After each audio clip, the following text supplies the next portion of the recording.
matemática é possível com GeoGebra? Eu vou tentar evoluir a partir dessa pergunta que eu mesmo coloquei e tentar mostrar algumas coisas que tem me incomodado, né? Me incomodou no aspecto de que eu penso que a gente faz subuso do computador, em vários aspectos. E no aspecto, quando fala especificamente de usar o computador na educação, eu acho que esse subuso é mais latente ainda. Eu queria mostrar algumas coisas que as perguntas das pessoas me despertam a olhar para aquilo.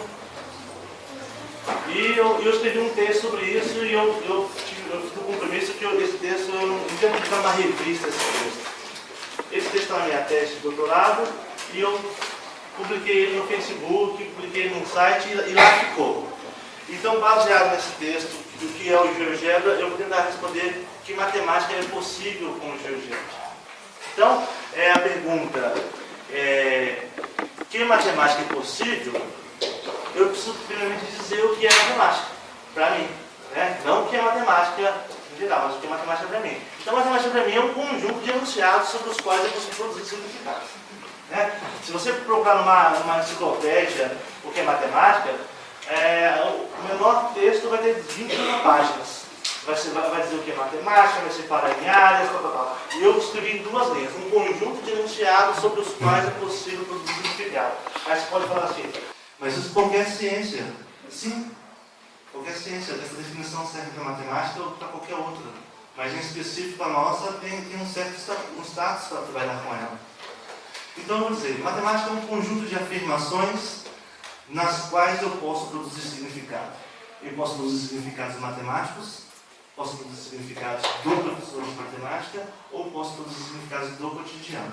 E aí, essa distinção é interessante, né? Porque quando eu vou falar porque 2 mais 2 é igual a 4, se eu fosse falar na direção do matemático, eu ia utilizar os axiomas de Peano. E ia ter que falar afirmações nesse sentido. Se eu fosse falar usando as ideias do cotidiano, que nem o orientador falou, ele fala, bastaria mostrar os dedos. 2 mais 2 vai dar 4. Isso é uma matemática do cotidiano. Esse é o significado do cotidiano. Não preciso provar axiomaticamente que isso é verdade.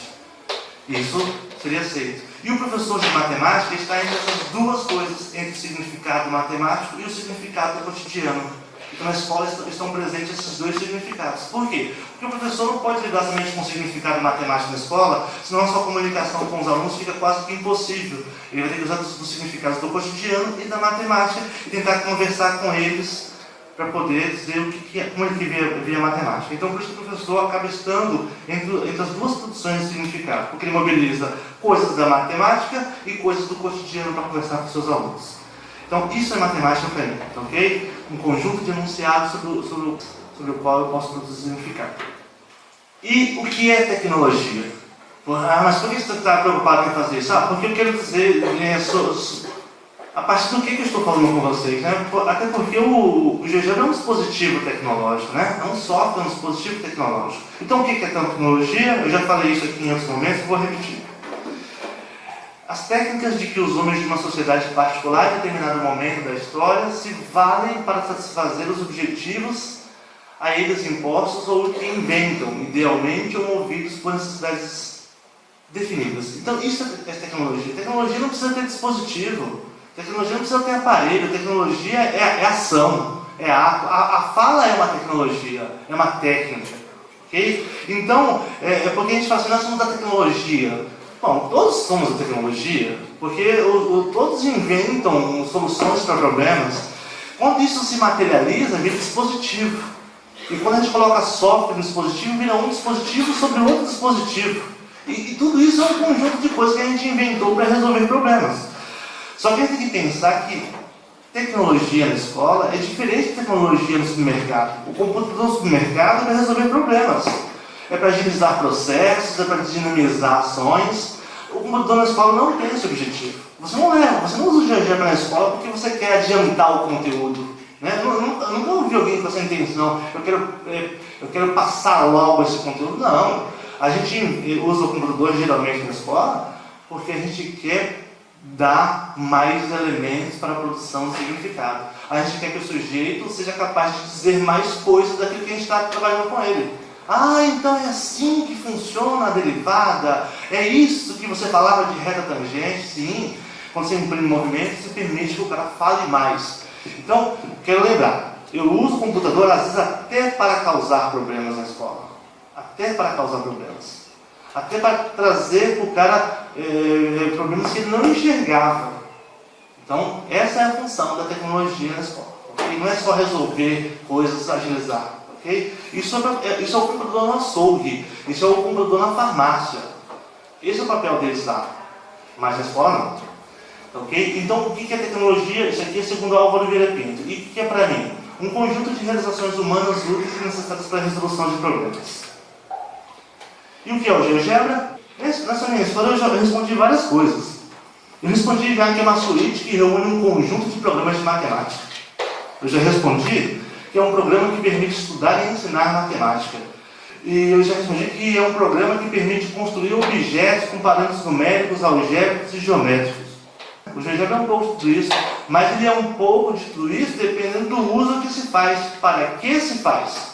Então, o uso que se faz dele não é somente para poder produzir materiais de educação, matemática ou outra educação. Então, eu quero dizer para vocês que eu concordo com isso que eu já respondi, mas eu queria ampliar um pouco isso. E para poder ampliar um pouco isso, eu vou pensar o GeoGebra como um dispositivo para auxiliar na produção de significados. Dispositivo porque estou entendendo que é um objeto tecnológico. E por que auxiliar na produção de significados? Porque eu queria perguntar para vocês o seguinte. Vou fazer a minha fala baseada em perguntas e respostas, ok? E perguntas também sem respostas. O que é um vetor? Estou perguntando para você o que é um vetor. Você que já passou pelo menos até por uma disciplina de álgebra linear, uma disciplina de geometria analítica, vai poder me responder. Olha, um vetor, segundo a geometria analítica, é um segmento com 3 características: comprimento, direção e sentido. Na geometria analítica, o vetor é isso. Certo? Ele é um segmento orientado. Se é um segmento, tem comprimento fixo. Se é orientado, tem direção e tem sentido. Ok? Então isso é um vetor na geometria analítica. Isso funciona muito bem na geometria analítica. Um vetor pensado assim. E na álgebra linear? Na álgebra linear é um elemento de um espaço vetorial. Certo? E é uma distinção que, quando a gente é aluno de graduação, a gente não consegue. Acabei de sair da disciplina de geometria analítica, onde vetor era um segmento orientado, e agora me falam que um vetor na álgebra linear, ele é um elemento de um espaço vetorial que tem que satisfazer lá as características, e um polinômio pode ser chamado de vetor. Uma matriz pode ser chamada de vetor. E o cara fica, que confusão doida é essa? Sim, são coisas distintas, me parece. Tá ok, mas essas coisas elas estão no zoológico matemático, que foi dividido em certas disciplinas, e nós chamamos de nomes iguais, coisas diferentes, ou chamamos de nomes diferentes, coisas iguais. Tá ok, mas e no GeoGebra, o que é um vetor? No GeoGebra, um vetor, tá aí, né? Isso é um vetor no GeoGebra. Ele dá movimento, certo? Ali tem uma ideia de combinação linear, não é isso? Eu posso falar que o vetor verde é uma combinação linear desses dois aqui, e também posso falar que o vetor azul também é combinação linear desses dois, também funciona como segmento orientado, mas ele funciona para isso aqui, certo? Ou eu posso fazer o vetor produzir movimentos, certo? E isso aqui eu construí um dia que um colega de trabalho meu, chamado Eric Amaral, perguntou no grupo, hoje eu GeoGebra no Facebook. Olha, eu vou lá no GeoGebra e digito planificação do cubo. Só sai aquela clássica, sabe aquela clássica? Que são 4 faces e 2 formando tipo uma cruz. E eu queria as outras. Caramba, é verdade, tem 11, né? Vamos fazer isso. E aí eu falei assim, é possível fazer isso aí usando combinações lineares. Então, aí está. E aí nesses dias a gente fez as 11. Só que hoje o GeoGebra já faz isso. Tem um comando chamado planificação com mais parâmetros que faz isso. Ok? Só que vetor no GeoGebra não é um segmento orientado apenas. Vetor é algo para produzir movimento. E se o cara não sabe o conceito de vetor da álgebra linear, Se o cara não sabe o conceito de vetor da geometria analítica, ele faz movimento com vetor. Por quê? O segmento aponta para lá, eu preciso transladar alguma coisa, eu uso um vetor. O que é vetor? Eu não estou preocupado com o conceito de vetor. Então, essa é a matemática que se produz com GeoGebra. É uma matemática de movimento, uma matemática de ação. Não me prendo somente na definição das coisas. Eu me prendo no que ela me permite fazer, no que esses objetos me permitem fazer. E vetor me permite fazer isso. O GeoGebra como um dispositivo para auxiliar na produção artística. Eu vejo trabalhos, até a Carmen mostrou um livro aqui agora, que falam de matemática e arte. Arte e matemática, aí as pessoas querem encontrar uma interface comum entre o que seja matemática e o que seja arte. Ou como um artista específico, famoso, utilizou a matemática na sua obra artística. Eu fico um pouco preocupado com essa questão. Eu não sei, a gente não pode afirmar se de fato aquele artista utilizou a matemática. E também destacar a matemática que o artista tem usado para compor uma certa obra de arte, eu não sei se eu gostaria de perder meu tempo com isso. Porque qual é o efeito disso? O que eu vou causar com isso? Qual vai ser o ganho para o meu trabalho dizer se um artista utilizou álgebra linear, cálculo, equações diferenciais, matemática elementar para compor sua obra? Somente destacar isso não serve para quê? O que me interessa é estar na interface e pensar que nós podemos nos constituir como produtores artísticos. Sim, nós podemos.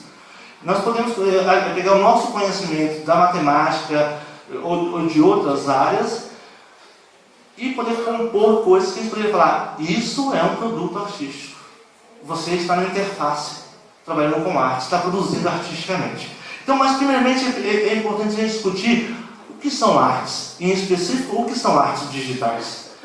Então, a utilização do computador para produções artísticas iniciou por volta de 1950, quando se inaugurava o movimento de produção de imagens utilizando algoritmos processados em computadores. Só que é o seguinte, então, os caras começaram a produzir arte pelo computador. E aí eles faziam um algoritmo e... ficou um pouco ruim aqui, né? E o algoritmo, um probleminha, rodava, o computador lia esse probleminha e gerava imagens. E aí os caras imprimiam, né, mais 50 por 60, o que seja, diziam, isso aqui é o resultado artístico de um processo, de um algoritmo. Eles não revelavam o algoritmo, só dizia que é um processo artístico. Okay? Isso não foi uma coisa muito bem aceita na época. E de lá para cá teve esse movimento, os artistas achavam que não vamos informatizar o nosso trabalho, não vamos deixar que seja possível produzir arte usando o computador. Okay? Mas as técnicas foram se ampliando, foram melhorando, e aí já começaram a fazer colagem, usar recursos como Photoshop para produzir arte. E a gente atualmente é afetado muito fortemente por isso. O design gráfico nos últimos anos aumentou a sua produção significativamente. A gente vê isso aí nas embalagens, nos anúncios, nas propagandas. A gente vê o resultado da produção artística. Então o design gráfico virou um tipo de arte digital onde é uma arte voltada para o mercado. Para produzir embalagem, produzir produtos, produzir estética, mas é arte. Mas não é arte pensada para colocar em exposições, em museus, como é o caso aqui. E o GeoGebra? Como o GeoGebra lida, como a gente pode lidar com muitas coisas de matemática, de funções, de parametrizações do GeoGebra, numa das nossas aulas lá para o nosso curso de GeoGebra, eu queria mostrar para os professores como criar novas ferramentas e, a partir de criando novas ferramentas, poder produzir coisas com elas, né? Por exemplo, eu posso construir círculos, circunferências, clicando num ponto e clicando em outro ponto. Na hora que marcar um ponto e marcar outro, ele faz um círculo que ele calcula o raio. Ou eu posso clicar num ponto e dizer qual é a medida do raio, ele também constrói. Só que ele não tem, por exemplo, eu clicar em um ponto, clicar em outro e ele usar aquilo como diâmetro e construir uma circunferência. Não tem isso no GeoGebra, certo? Mas quem disse que eu não posso construir isso? Eu posso. Lá em novas ferramentas, eu construo uma ferramenta que eu clico em 2 pontos e ele constrói um diâmetro. E nós construímos. Está aqui. Né? Inclusive, no nosso curso, isso é o último módulo. A gente ensina para as pessoas como você personalizar o software para o seu uso. Porque às vezes você quer criar uma ferramenta, eu queria uma ferramenta que eu desse a área e o número de lados, ele construiria um polígono regular. Tem essa ferramenta no software? Não, mas você pode construir. Ok? Então isso é a gente participar da produção do software. Nós nos sentimos flexíveis e autônomos em poder produzir com ele. Então a gente ensinou os caras a construir essa ferramenta. Aí eu falei para o Guilherme, mas só fazer isso é muito bobo, né? Vamos fazer o cara fazer mais do que isso. Beleza, então a gente pegou, colocou uma espiral de Arquimedes aqui, colocou um parâmetro de ângulo, colocou um parâmetro de voltas e falou, vamos fazer o seguinte, vamos colocar pontos nessa espiral de Arquimedes. Aí colocamos pontos, né? É uma função parametrizada, que depende de t, vocês estão vendo lá, que varia de 0 a 2π, e a gente pode fazer uma função a de i, que o nome da expressão é a, que vai calcular um conjunto de pontos. E fizemos esse i variar de 0 até 1 e pedimos que ele colocasse 20 pontos. Ele colocou aí o GeoGebra facilmente feito. Está lá na internet, inclusive, disponível isso. Tá ok. E aí? Vamos colocar círculos. Certo? Vamos colocar círculos. Abrimos a planilha do software e vamos construir círculos com essa ferramenta aqui, pegando os extremos. Ok? E aí a gente pintou com o mouse, manualmente, né? Atribuímos cores e está aqui. Tá ok. Aí a gente dá uma limpada nisso. Deixa só os círculos. Beleza? E aí, assim, Guilherme, vamos variar os parâmetros, vamos variar o ângulo, ver o que acontece. A gente não sabia o que acontecia. A gente não sabia. E aí a gente foi escolhendo combinações. N igual a 3 e alfa igual a 110 graus. Deu essa imagem. N igual a 6 e alfa igual a 169 graus. Deu essa imagem. N igual a 1 e alfa igual a 90 graus. Deu essa imagem. As combinações são infinitas, né? A gente pode variar os ângulos como a gente quiser. N igual a 3 e alfa igual a 97. E agora variando um pouco mais, deixando a coisa com movimento, ela fica produzindo essa imagem. Eu acho que isso é arte. Você não acha? A arte não está ligado ao esquema de produção. A arte está ligada ao resultado final. Certo? Nenhum artista fala para o seu público como que produziu tal obra. Ninguém está preocupado com isso. O que é chamado de arte está ligado ao resultado final. Se as pessoas apreciam aquilo como arte. Então veja bem, senhores, é possível fazer arte com o GeoGebra? É possível fazer arte com o GeoGebra. Certo? Isso depende qual o fim que você quer, o que você pretende fazer com ele. Então eu penso que estudar matemática para produzir essas coisas aqui é interessante. Olha quanta coisa que a gente pode aprender aqui. Espiral de Arquimedes, curvas parametrizadas, ângulos, translações, rotações. Eu estou produzindo algo e nesse ato de produzir algo eu estou aprendendo novas matemáticas. Por quê? Porque o GeoGebra me permite fazer um laboratório de experiências. Isso foi um experimento que a gente fez, a gente não sabia qual era o resultado. E aí, variando isso para mais, vai acontecer coisas incríveis aí em termos de cores. Mudando as cores, acrescentando círculos, vai acontecer coisas surpreendentes aí, ok?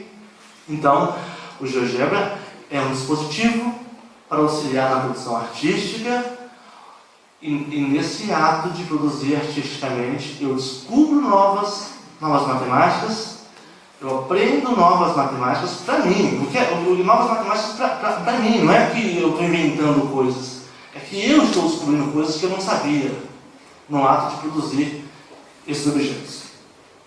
E aqui tem um outro caso. Esse outro caso eu já falei aqui também em outra ocasião, que um professor me propôs para os alunos um desafio assim. Olha, pegue um pontinho, escolha um código. Aí os alunos escolheram 1, 2, 3. Então, caminha 1, gire 90 graus, caminha 2, gire 90 graus, caminha 3. E aí você vai fazendo isso. 1, 2, 3, 1, 2, 3. Vai repetindo o código.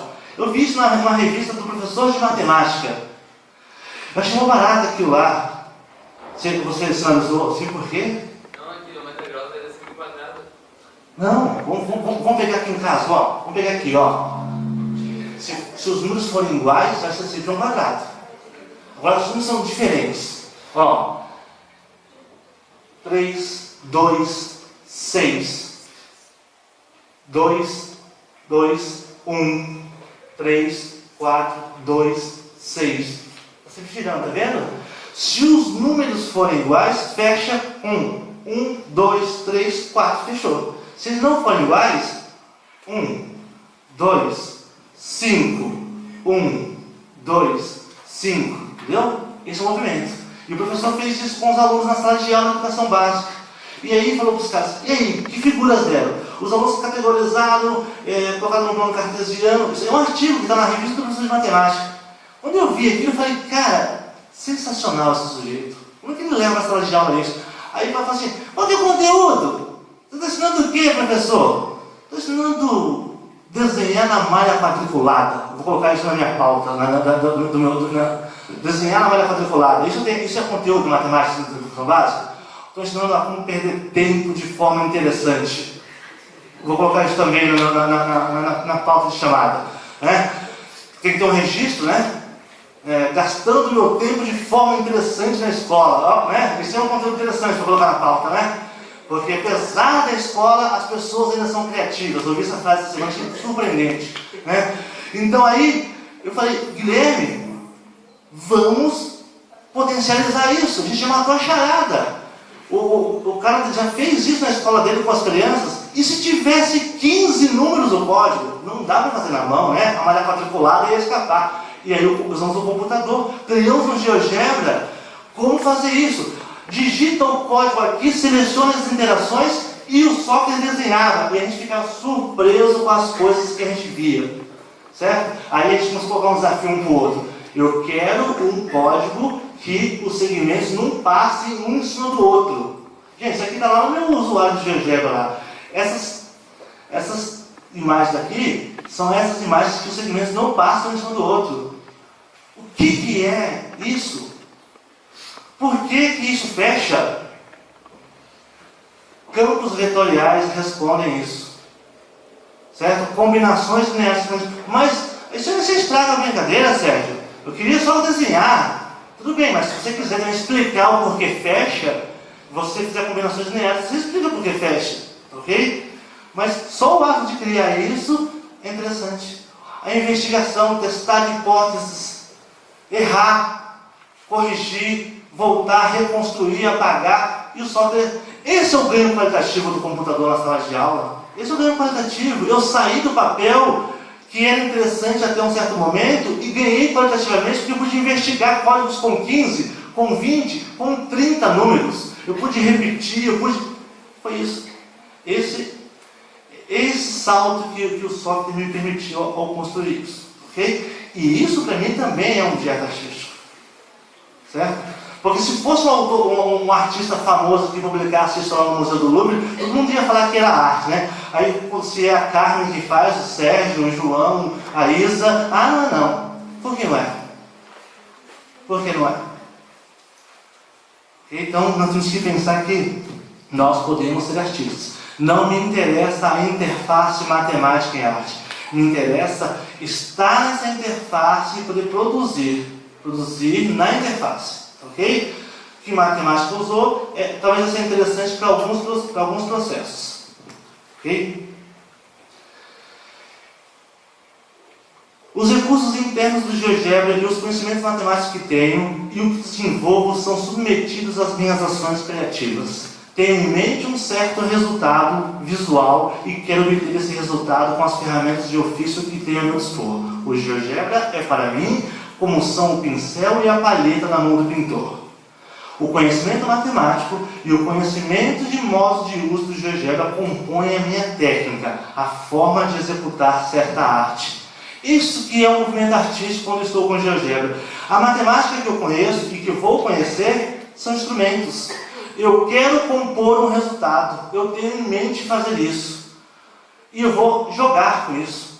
Eu vou arriscar, eu vou construir, e vou entrar o meu movimento é um movimento criativo.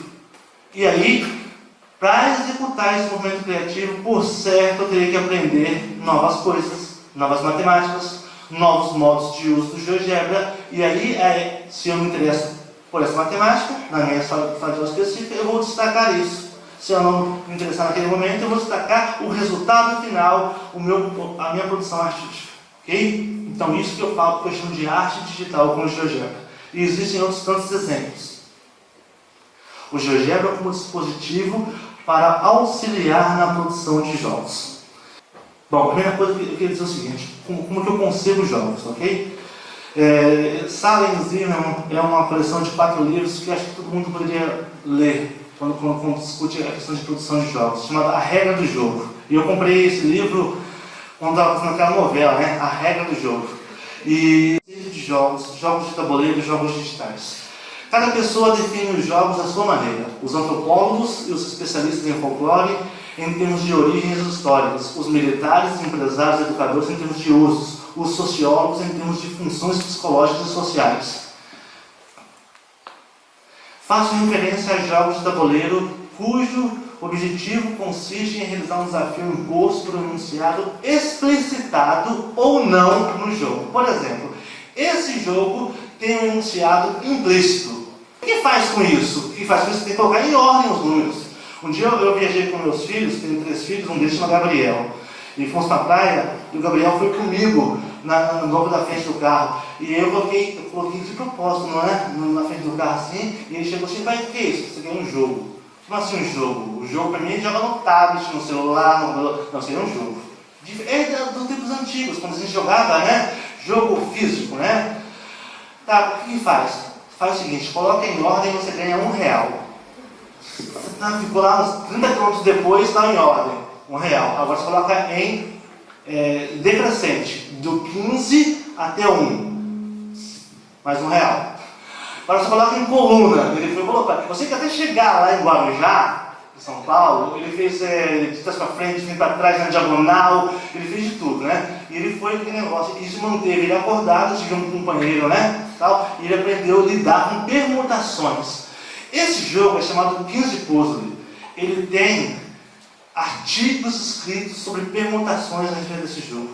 Se você pegar a peça, por exemplo, 3, tirar, a peça 4, tirar, colocar a 4 no lugar do 3 e a 3 no lugar do 4, nunca mais você coloca em ordem esse jogo. Existe um teorema associado a isso, que fala isso. Ok? Porque existe uma quantidade de permutações. E esse jogo, ele é o jogo que antecede o cubo mágico, chamado jogos de permutações, ok? Então, quando eu falo de jogos no computador, eu estou falando desse tipo de coisa aqui, ok? E aí, em jogos de permutações, um colega perguntou, só outro detalhe, ok? E eu acho muito interessante isso, porque na escola a gente quer didatizar as coisas, né? A gente quer tornar tudo didático, né? A gente quer arte e matemática, jogos e matemática, tudo tem o mesmo fim, tudo é para ensinar matemática. Nunca o jogo é pelo jogo, nunca a gente joga porque é interessante jogar.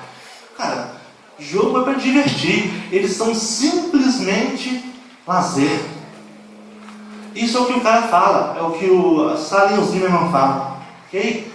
Então, isso que eu penso, jogo é lazer, certo? Em um grupo de discussões numa rede social foi proposto um problema. Qual o problema? O cara falou o seguinte: eu queria construir esse jogo aí, colocou a imagem do jogo. Como implementar esse jogo para ser jogado em um computador? Objetivo: trocar as peças azul e vermelha de lugar. As peças se movem para a casa vazia em linha ou coluna. Para uma peça ocupar a casa vazia, deve ser adjacente a ela. Uma peça não pode saltar outra. Então veja bem, o objetivo do jogo é: essa peça vem para cá e essa vai para lá. Mas como fazer isso? É um jogo de permutações, certo? E aí como que as peças caminham? Olha, se a peça está adjacente à casa vazia em linha ou coluna, ela pode ir para a casa vazia, certo? Se ela não estiver, ela não pode. Essa peça aqui não pode vir para cá. Senão ficaria fácil, não ficaria fácil? Essa vem para cá, essa vai para lá, essa vai para cá, 3 movimentos. Acabou o jogo. Certo? E para que servem as outras peças então? Para atrapalhar. Só para atrapalhar, é isso? Porque é o desafio do jogo, né? Tá, e aí? Temos que construir esse jogo. E estava numa rede social onde os caras estavam discutindo como fazer jogos. Falei, cara, está aí uma bela oportunidade para discutir matemática, né? Está aí uma bela oportunidade para construir conhecimento e utilizar quem? Quem? GeoGebra. Então agora o desafio é como construir esse jogo no GeoGebra. Aliás, tinha um mini curso, né, Carmen, que a gente ia fazer, né, aqui, né? Mas não deu certo. Fica para outra oportunidade, para a quarta visita. Então, como construir jogos no GeoGebra? E aí eu me ative ao desafio e construir. Conta movimentos, joga. Por exemplo, eu vou abrir aqui o jogo.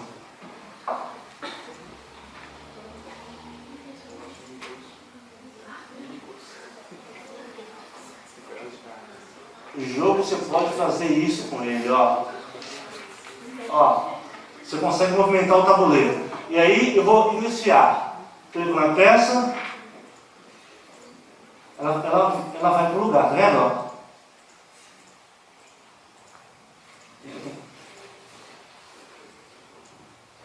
E eu consigo fazer isso com o tabuleiro, né? Isso aqui não foi porque eu programei assim, é porque o software já tem isso, é a janela 3D do software.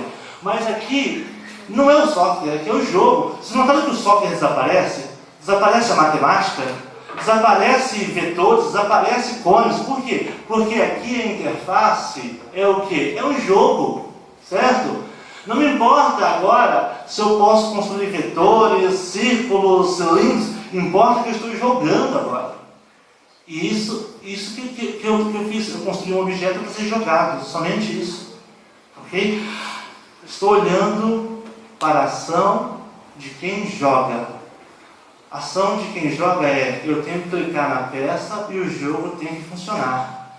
Se o movimento pode ser realizado, a peça tem que se deslocar para aquele lugar e eu posso realizar o próximo movimento. É isso que tem que cumprir o papel, ok? Ele tem que permitir que eu veja o jogo, que eu pare, né? Sabe por quê, gente? Porque quando a gente está com um jogo na mão, a gente vira, olha, tal, desmonta, né?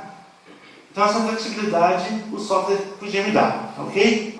O desafio de fazer isso, que meu objetivo aqui é, que matemática é possível com a GeoGebra, né?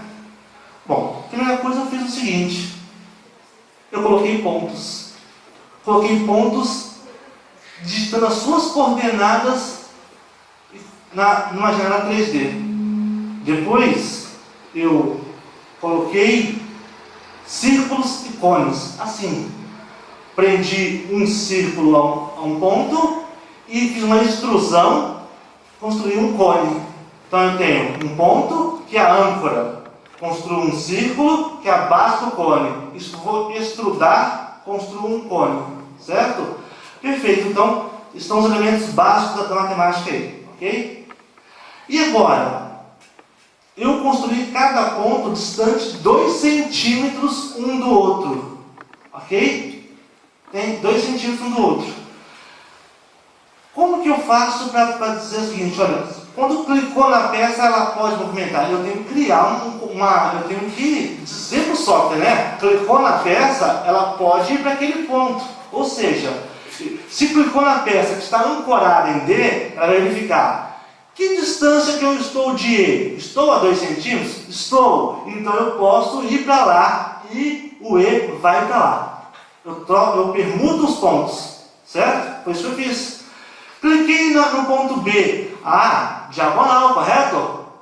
Diagonal. 2 raiz de 2 a distância. Não é igual a 2. Então eu não posso ir para lá. Veja bem, eu tenho que criar um código para as peças que funciona para a peça em qualquer posição que ela esteja, porque as peças movem de lugares, certo? Gente, eu estou pegando, olha o que eu estou fazendo agora, eu estou traduzindo o funcionamento interno do jogo para a matemática. Estou matematizando a regra. É isso que eu estou fazendo. Certo? Se eu fosse fazer em outro software isso, no Flash, no PHP, eu não teria um ambiente matemático em volta. Eu teria que construir as bibliotecas no ambiente matemático. Aqui não, eu tenho, o GeoGebra lida com matemática. Então eu estou pegando as regras do jogo, como que eu espero que ele funcione, estou matematizando, transformando regras em matemática e fazendo o jogo funcionar. Então essa aqui é a matemática do GeoGebra. Faz o dispositivo funcionar e eu coloco isso ao meu serviço, coloco isso em exercício, ok? E aí, eu criei, olha aí, ó, 3 linhas de código para cada peça, as mesmas 3 linhas de código para cada peça. Se você fosse construir um joguinho como esse, para Android, ou que seja, no mínimo, ia ser umas 150 linhas de código. Mas como o GeoGebra lida com matemática e com esse ambiente, foram 3 linhas de código. Por quê? Porque eu matematizei as regras. E por isso que isso é um exercício interessante. Aí o jogo ficou pronto. Então, por que construir um jogo no GeoGebra? O processo de construção é uma oportunidade para mobilizar conhecimentos matemáticos que tenho e de produzir novos. Se eu não conheço a matemática necessária para construir aquilo, eu desenvolvo outras. Eu aprendo outras. Eu tenho 3 filhos, eu falei para vocês, né? Meu namorado também tem um filho. De segunda-feira à noite em casa vira uma sala de aula de squash. Um tem 8, outro tem 11, outro tem 11. Meu filho falou: pai, eu quero ser designer de jogos. Foi a melhor coisa que ele me falou. Quero ser designer de jogos. Seria melhor antes ele falasse: eu quero ser professor de matemática, porque só os escolhidos, né? Só os escolhidos. Não é todo mundo não, né? É só uma nata da sociedade, né? Que faz matemática, entendeu? Então, nós temos que valorizar, né, a gente, né? Se a gente não valorizar, eu escolhi a melhor profissão do mundo. Eu acho que é melhor. Sabe por quê? Porque que profissão que dá pra gente a possibilidade de trabalhar com matemática, trabalhar com computação, trabalhar com gente, trabalhar com educação. Que profissão que dá essa possibilidade? Fora da educação matemática? Né? Mas enfim, voltando, meus filhos. E aí, quero ser designer de jogos, pai. Meu filho de 11 anos tem um canal no YouTube onde ele ensina como jogar Minecraft, como jogar não sei o que lá, um monte de coisa, né? E enfim, eu quero entrar agora, pai, na esquema da produção, eu quero produzir. Beleza, vamos produzir jogos do Atari. Então, minha sala virou sala onde a gente constrói jogos no Atari. Eu fui aprender o Scratch e comecei a ensinar para eles como construir jogos do Atari. Eu disse: pai, eu não sabia que nós fazíamos jogos tão legais. Sim, River Raid é um barato, não é? Come, eu chamava de Come, né? Pac-Man, não é isso?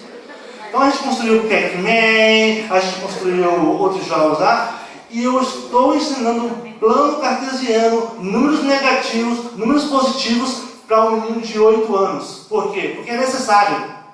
É necessário. Se ele não souber números negativos, ele não faz a peça se movimentar.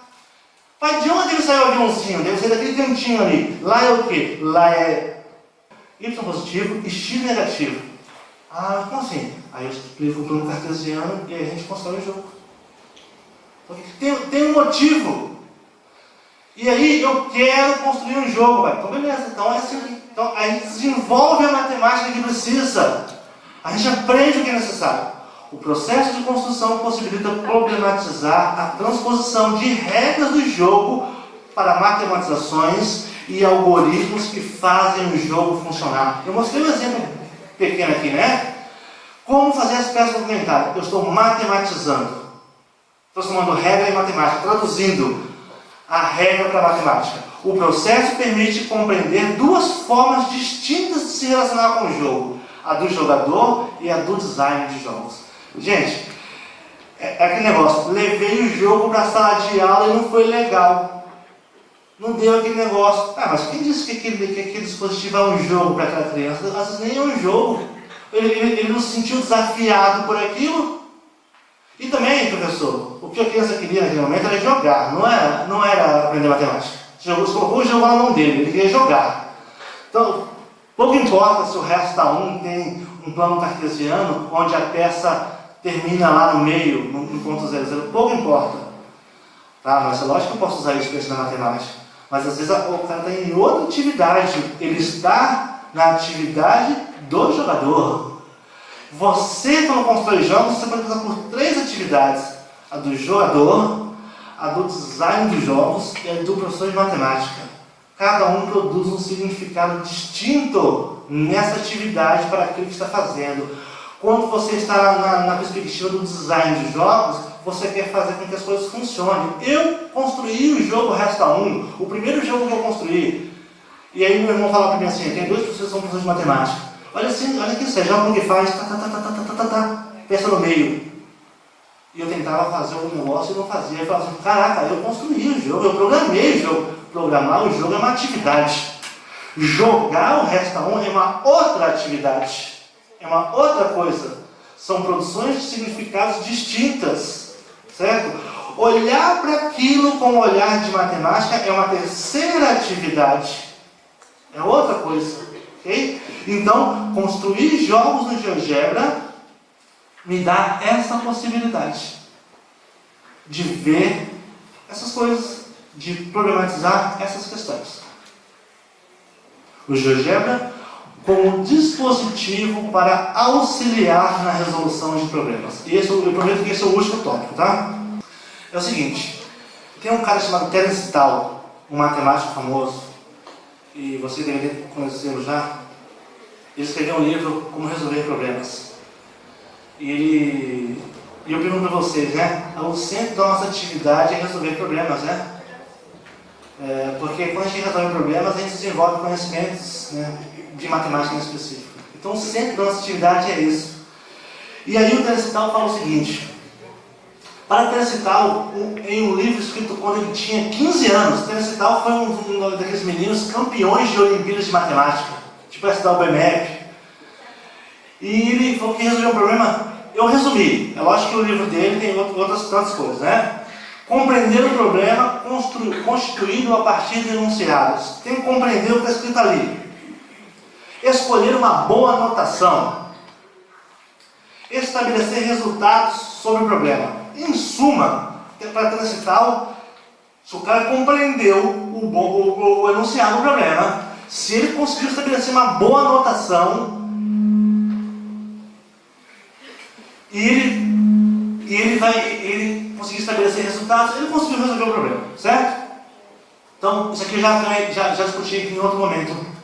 Quadrados iguais são recortados de cada canto de um pedaço retangular de papelão medindo 18 centímetros de comprimento por 15 centímetros de largura. E uma caixa sem tampa é construída virando os lados para cima. Determine o comprimento X dos lados quadrados que devem ser recortados para a produção de uma caixa de volume máximo. Isso aqui é o típico exercício, a questão quando o professor entra em máximos e mínimas com derivadas. Professora de cálculo Carmen, é isso? Né? Judia os alunos com esse negócio, né? E aí, como é que faz isso? Está aqui a cartolina, 18 por 15. Recorta quadrados. Tá, quanto que mede o comprimento da caixa? 18 menos 2x. E aqui? 15 menos 2x. Eu entendi o problema, estabeleci uma boa anotação e agora eu vou resolver. Qual é o volume? A área da base vezes a altura. Largura vezes o comprimento vezes a altura. Comprimento, 18 menos 2x. Largura, 15 menos 2x. Altura, qual é a altura? X. Altura é x, certo? Isso aqui dá um polinômio de grau 3, não é isso? Multiplicando. Multiplicou, arrumou, tá aí. Certo? E aí, o que eu faço agora? Na dúvida, derive. Certo? Chegou lá, uma prova, não sabe o que fazer? Deriva. Certo? Deriva que alguma coisa vai dar certo. Ok? Isso. Regra da potência todo mundo sabe, não é isso? Deriva. Derivou, deu isso. O que eu faço com a derivada? Derivada é um ponto de máximo, então tem reta tangente, horizontal, que é extremo ou não existe. Então você iguala a derivada a zero. Igual a derivada a zero, você encontra 2,72 e 8,28. Esses são os cortes. Não são os cortes. Porque na matemática aplicada, não adianta só encontrar a solução da equação, correto? Tem que encontrar a solução da equação e voltar para o problema e falar, isso aqui dá mesmo? Isso aqui serve? Isso aqui serve? Quem vai fazer um corte de 8,28 nesse papelão aqui? No comprimento da liga, né? Que é 18. E na largura? Não dá. Então não pode ser 8,28. Vai faltar papel. Não é isso? Então tem que ser quanto? 2,72 tem seu corte para a caixa da... Agora, eu fico imaginando, né, na indústria, né? Olha, nós temos aqui 1 milhão de placas de metal de 18 por 15. Olha o problema, né? Não sei porque surgiu, mas nós temos 1 milhão de placas de 18 por 15. Eu quero cortar e formar caixas, certo? Como que eu vou fazer isso? Na indústria, né? Chama o matemático lá. Aí o cara vai lá, você deriva, corta assim. Aí o cara vai lá e monta a caixa para você. Montou a caixa. Ah, essa é a caixa que dá um maior volume. Deu um maior volume. Gente, não é assim que funciona a indústria, né? Ninguém tem 1 milhão de placas de metal para cortar, para dar... Na indústria tem outros determinantes. Tem a embalagem que vai caber na prateleira, que vai caber a quantidade de produto, vai ser estético, vai caber a marca, vai ficar bonito. Então, é legal, a solução de intercital é interessante, o que nos indica. Vai resolver o problema matematicamente, vai resolver matematicamente, vai ter a resposta objetiva, precisa, exata. E esse é o papel matemático da gente, quando a resposta matemática for a necessária. Mas às vezes não é só a resposta matemática que eu quero outras. Eu quero estudar o problema. Aí eu faço o seguinte, eu coloco a possibilidade da caixa ter 13 por 11, 13 por 12, eu posso ampliar ou reduzir o corte, não é isso? Eu posso dobrar e desdobrar a caixa, certo?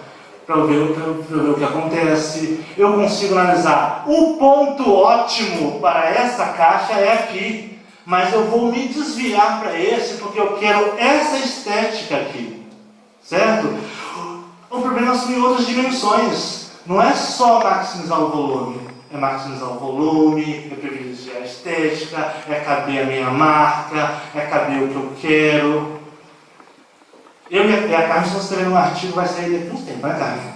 Sobre como estudar volumes de revolução de até maçã. Achei legal lá.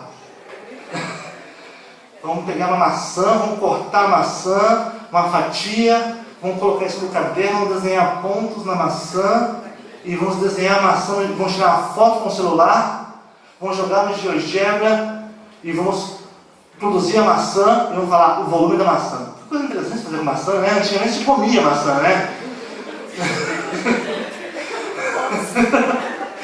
Mas a gente pegou a maçã, pegou a lata de refrigerante e a gente mostrou para os caras assim, qualquer objeto que dá para fazer revolução, cilindro, cone, esfera, dá para calcular o volume pelo teorema de Pappus, considerando o barycentro e jogando no GeoGebra e obtendo essa superfície no GeoGebra. Então vocês aguardem, tá? Propaganda, viu, Carmen? Tomara que seja aprovado o artigo.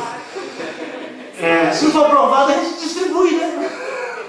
A gente manda para o pessoal por e-mail, né? Ninguém vai nos impedir de publicar isso, certo? Então, veja bem, o problema é tratado não somente de encontrar a solução matemática, o problema é tratado de encontrar outras soluções, outras possibilidades. E esse caso que a gente está falando, como calcular volume, por que dá para reduzir o volume por rotações? O que precisa para fazer isso? Usa polígonos, use polígonos. Mas polígono é reto, mas se você pensar em distâncias pequenas, ele desenha superfícies curvas. E aí entra o cálculo diferencial, né, de infinitesimos. Olha tanta coisa. Aí a gente fala assim, pô, eu tenho que seguir um roteiro, professor, para ensinar as pessoas. Tem que seguir roteiro coisa nenhuma. Tem que ensinar para o cara o que é necessário para resolver problemas. É por isso que a nossa matemática não atinge lugares maiores, porque a gente fica ensinando para o cara o que está lá no programinha, e aí no programinha o cara não consegue fazer intervenção na vida. Ele não consegue mobilizar aquilo quando ele precisa. Porque a gente ensinou para o cara sempre aquilo para ele passar nas provas, para ele passar no Enem, para ele passar não sei o quê. A minha sugestão é outra, ok? É que a gente usa matemática para ajudar a gente no que for preciso. Para construir jogos, para construir arte, para ensinar na escola, para construir objetos, para construir aquilo que a gente quer construir. Beleza? Então eu fecho para a gente poder fazer uma pequena sessão de perguntas, né? Valeu!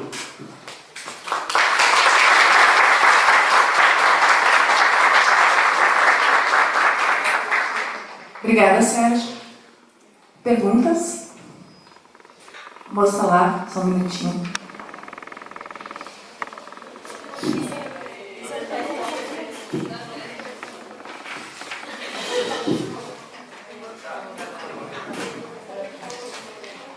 O jogo ali que tu fez, eu queria perguntar, se tu faz no GeoGebra, por exemplo, tem como tu gerar um executável para tu poder usar ele fora, ou tem que ir sempre pelo GeoGebra para tu lidar com ele?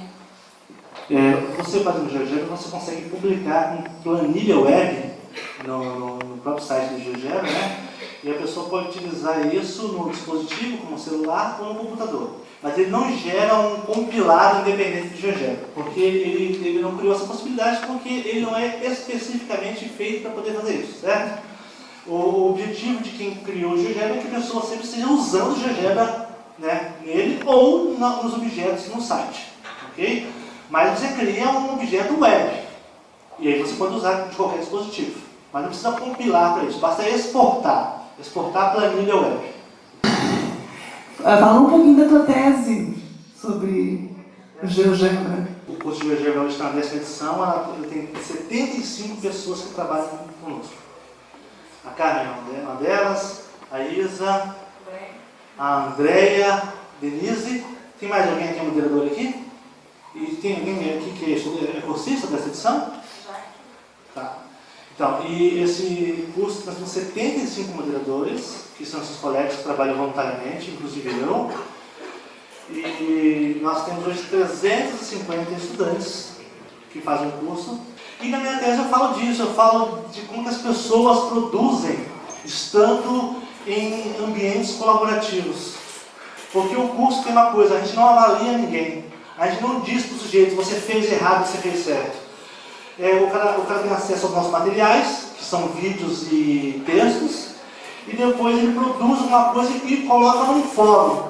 E quando ele coloca no fórum, ele conversa com os colegas sobre a produção dele e sobre a produção dos colegas. Então, a minha tese, eu vou discutir isso. Eu vou discutir o quanto que a colaboração e a interação é interessante para nós, professores. Porque eu tenho professores, nós, nessa edição do curso, nós temos professores de todos os estados brasileiros e alguns de fora do Brasil.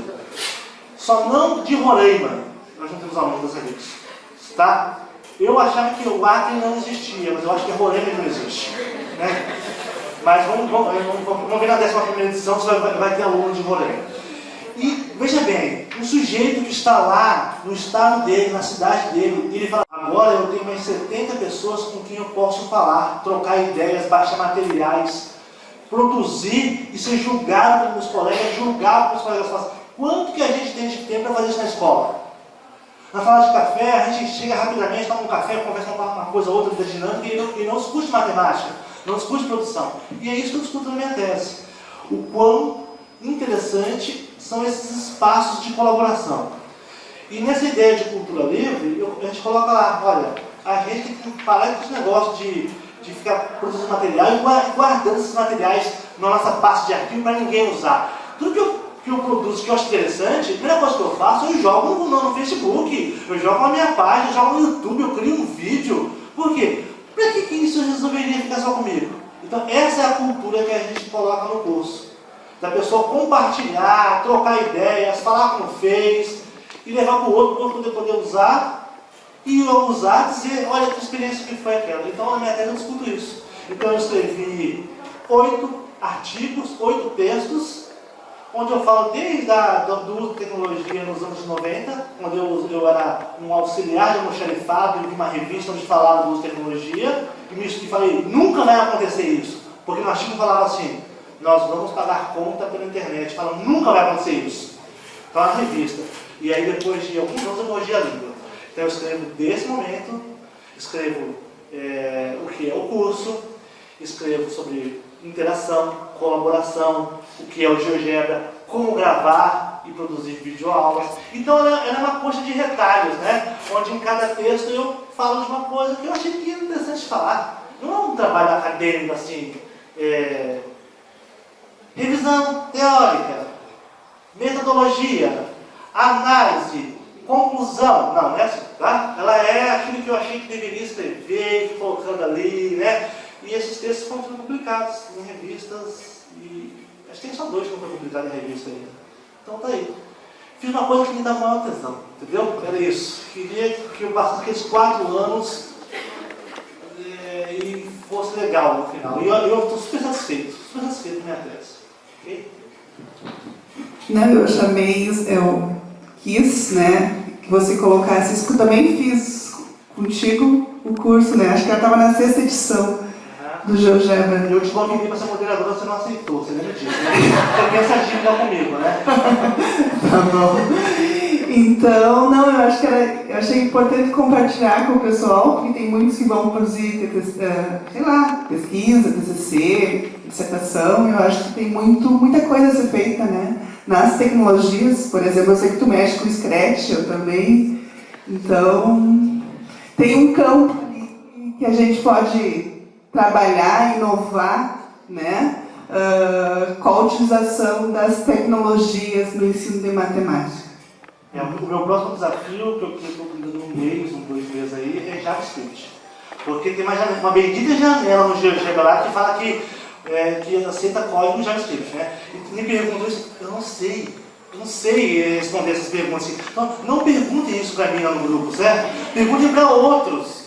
Olha, como que faz isso no JavaScript? Eu falo assim, eu não sei, mas eu vou aprender, certo? Eu vou estudar esse negócio a partir desse mês, que eu vou ter um tempinho, e vou ter que aprender a lidar com isso, porque imagina você integrar, ó, o GeoGebra a gente consegue integrar os códigos internos, LaTeX, JavaScript e matemática. Você precisa do que mais para construir o que você quiser de matemática, de objeto no GeoGebra? Não precisa de mais nada. Entendeu? Então, se você souber essas coisas, você lida bem. E você constrói objetos para a sua sala de aula, para o que você quiser. E, assim, a ideia não é só compartilhar objetos. A ideia é que o professor seja competente em fazer também. Na última aula ao vivo, o cara me perguntou, como que eu construo uma caixa e vou colocando cubinhos nela, vou preenchendo ela com cubinhos. Eu falei, cara, que desafio legal. O professor deveria ser capaz de fazer isso. Aí eu usei um pouco de vetores ali, fiz uma caixa, comprimento, largura e altura que eu defino, e fui colocando cubinhos ali para ele mostrar na sala de aula dele que a unidade de volume é uma unidade cúbica. E quantos cubinhos cabem na caixa? Pô, a gente precisa disso para dar aula, não precisa? Então o GeoGebra permite a gente construir isso. E está disponível lá no grupo hoje GeoGebra, está aberto lá, é só baixar e usar, ok? É isso.